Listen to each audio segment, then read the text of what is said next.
Hey everybody, it's me, your buddy Dave, the host here at the Dark Stuff channel on YouTube. Thanks a lot for checking out the video. You know, folks, today for the first time ever, I am putting a warning in front of one of my videos.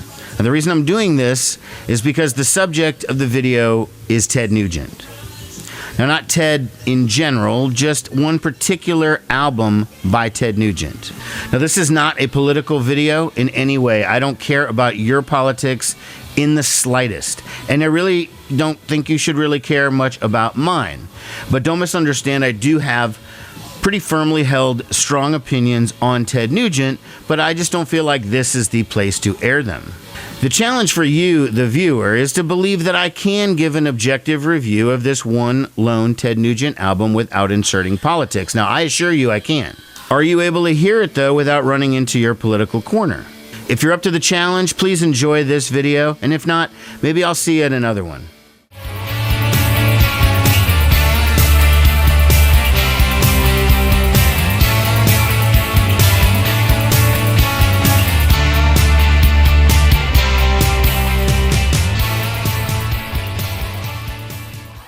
All right, I'm glad to see you're still here. So, friends, this week's video is another in my series called Pullin Random Shit from my record collection.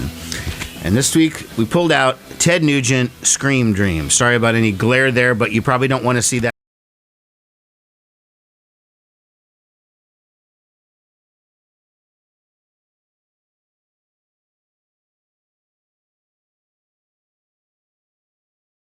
Ted Nugent is one of the legends of 70s hard rock. He deserves to be in the discussion whenever you're talking about this golden age of music. At its best, Ted's music is really just revved up Chuck Berry with raunchier lyrics. Although unlike some of his 70s contemporaries, who made changes once the 1980s happened and to sort of adapt and seem more current for the era, Ted Nugent really just kept making the same records over and over again, regardless of decade. He just didn't care. Now, Scream Dream is Ted Nugent's sixth record, and it's really the last in the line of sort of like the big commercially successful records from Ted Nugent.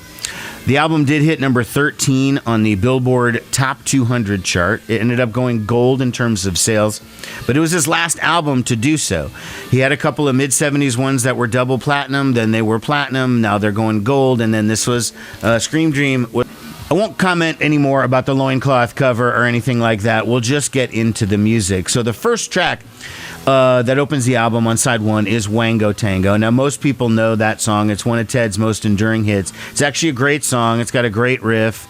You know, Z Wango, Z Tango, or whatever. It's a fun song. Everybody probably knows it. The next song on side one is the title cut, Scream Dream. Now, the riff to me when I was listening to it is essentially his song Stranglehold, but like much faster, okay? Start them off at the same time and you'll hear they start off exactly the same way. The song is okay. I mean, it's nothing special. The chorus is kind of dumb. The middle instrumental bit before the solo is pretty interesting because it doesn't sound like Ted Nugent normally, but that's about the best I can say for the song. It's not very memorable. Next up is a tune called Hard as Nails. You can guess what he's talking about in this one. This song is boring, very generic and dumb, a song about Ted Nugent's dick. Okay, now, when Paul Stanley and Gene Simmons write songs about their dick, at least it's catchy.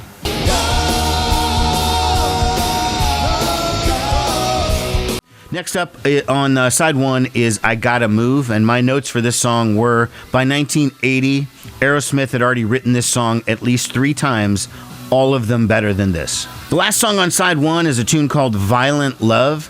Now, the lyrics are dumb as fuck, okay? The lyrics are loving all night like a couple of dogs, love until the break of day, give love through the night, my God, what a hog, here's what she had to say. Okay, so the lyrics are dumb, but the music is pretty smoking, I'll have to admit, okay? Great guitar from Ted. There's no one really disputes that he is a great lead guitar player, and he shows it on this kind of dumb song called Violent Love. Okay, we jump over to side two, and the first song on there is Flesh and Blood. I feel like this was maybe a better known song or something, but when I listened to it, It was a little different melodically than the rest of the record, so it was kind of a change up in sound, but they put this terrible kind of distortion effect on his voice, and like I really don't understand it, and it distracts me, and kind of I can't really get into the song. Okay, Spit It Out is the next song, and you can kind of surmise what the lyrics are probably about.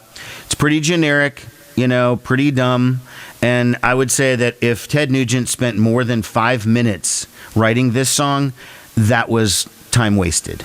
Okay, my notes about Come and Get It was simply, wasn't this song also on side 1? Like, I'm not sure which song I meant, but it sounds exactly like a different song on side 1. Again, good guitar solo, but I feel like the song had already appeared on side 1. The next up is a tune called Terminus El Dorado. This song was actually pretty interesting. It's funky, kind of. I would say disco influence, but that'll just enrage some of Ted's fans. So what I will say is it does sound like Ted's attempt to sound like Funkadelic or Parliament Funkadelic. He definitely heard those records. There's no question. You could not have created this song, especially with the spoken word part and everything, if you weren't familiar with George Clinton back in the 70s. So, interesting tune. I'll give it. Terminus El Dorado. The album closes with a really revved up, just straight up Chuck Berry song called Don't Cry, I'll Be Back Before You Know It. It's all right. You know, a good closer, I guess. To surmise, I mean, you know, this was a decent pull. I do have other Ted Nugent records in that collection, believe it or not. Despite with the kind of stuff I talk about, twee indie pop and the replacements and all this stuff, I do have a couple of Ted records in my collection. Well, that's all I'm going to say on this record. I hope you dug it. Please leave a comment and keep the politics to yourself. Thanks a lot, everybody. Take care. Bye-bye.